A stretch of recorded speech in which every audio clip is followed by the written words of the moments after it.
প্রকাশিত হয়েছে ফ্রান্স এবং ক্রোয়েশিয়ার বিপক্ষে স্কোয়াড ঘোষণার তারিখ। ব্রাজিলের বড় বড় গণমাধ্যমগুলো এই খবরটি নিশ্চিত করেছে।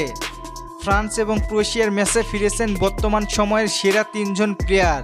ব্রাজিলের পরবর্তী এই 2 ম্যাচের জন্য কার্লো আনচেলত্তি কখন স্কোয়াড ঘোষণা করবে এবং এই ম্যাচগুলিতে কারা কারা দলে ফিরবেন তা নিয়েই থাকছে বিস্তারিত।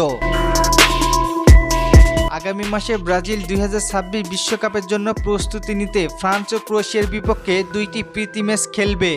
বর্তমানে ব্রাজিলের কোনো বিশ্বকাপ বাছাই পর্বের ম্যাচ না থাকায় তাই বিশ্বকাপের আগে সর্বশেষ প্রস্তুতি নিতে এই ম্যাচগুলি আয়োজন করেছে সিবিএফ।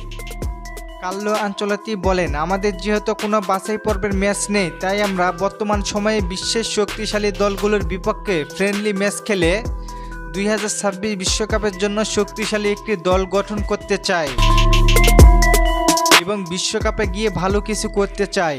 মার্চ মাসে 2 ম্যাচকে নিয়ে কোচ বলেন, এই 2টি ম্যাচ আমাদের জন্য অনেক গুরুত্বপূর্ণ, কেননা এই ম্যাচগুলি বিশ্বকাপের আগে সর্বশেষ ম্যাচ। এই ম্যাচগুলির মাধ্যমে প্লেয়ারদের যাচাই বাছাই করে একটি শক্তিশালী স্কোয়াড বানাতে পারবো। ফ্রান্স এবং ক্রোয়েশিয়া ম্যাচের জন্য ইতিমধ্যে কোচেরা নজর রাখতে শুরু করেছেন। ব্রাজিলের বিভিন্ন বড় বড় গণমাধ্যমের মতে আগামী মার্চ মাসের প্রথম সপ্তাহের দিকে ফ্রান্স ও ক্রোয়েশিয়ার ম্যাচের জন্য দল ঘোষণা করতে যাচ্ছে। সেই স্কোয়াডে 3 জন প্লেয়ার ডাক পাবেন। তারা হচ্ছেন Gabriel Jesus, Endrick, Leo Pereira. তবে নেইমার দলে ডাক পাবেন কি না? নেইমারের সামনে এখন মাত্র 3 থেকে 7টা ম্যাচ বাকি আছে। আনচেলত্তিকে ইমপ্রেস করার শেষ সুযোগ নেইমারের।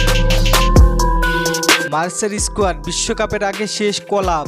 মে মাসে ঘোষণা হবে বিশ্বকাপের ফাইনাল স্কোয়াড। ভিতরের খবর অনুযায়ী কোচের প্ল্যানে আপাতত নেইমারের প্রায়োরিটি কম।